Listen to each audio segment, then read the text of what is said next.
Steve, congratulations, good win, but it's been yet another dramatic day. Yeah, it was a heart in the mouth last 15-20 minutes.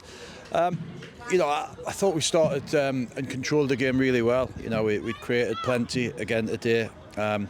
Again, the final ball needed to be better, but we scored two very good goals, and then we just made some really strange decisions with the ball, and put the ball at risk, especially just before half time. 4 or 5 minutes to go, and we end up conceding, so they get a little bit of a momentum. So it was important that we started the second half and try to kill their momentum a little bit.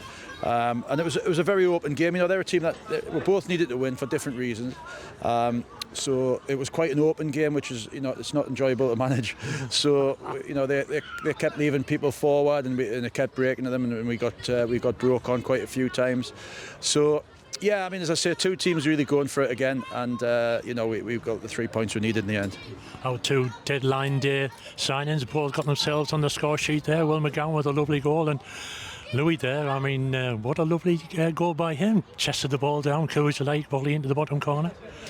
Hi, that was the Jack Maskell corner. So again, I'll let Terry got the assist on that one. I'll take the assist for Caden's free kick. So it was really calm. He got the flight of the ball probably better than the guy that was marking him.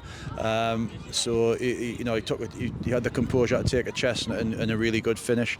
And that's Will McGowan, isn't it?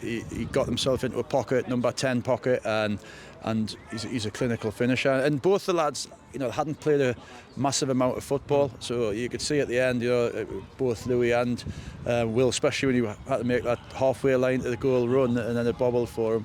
But we've had to go all hands to the pump today.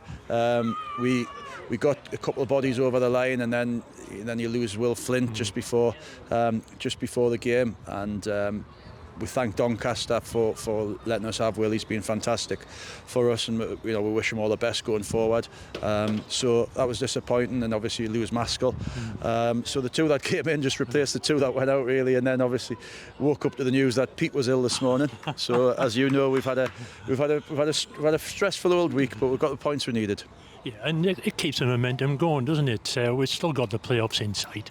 It's going to be tough, yeah. We're relying on other people, and all we can do is keep winning. And as I say, we probably could and should have made that a little bit easier today. No disrespect to them, because they've got some dangerous players. I thought the right winger kept going and going and going, and the forward that came on who scored two against us, looked a handful again when he came on. So listen, it's a good club, and I like Paul, the manager. It was always going to be a really tough game. Two teams going for it like they were the other night at Chorley, and that's what the season's going to be now. All we can do is just keep winning, see where that takes us.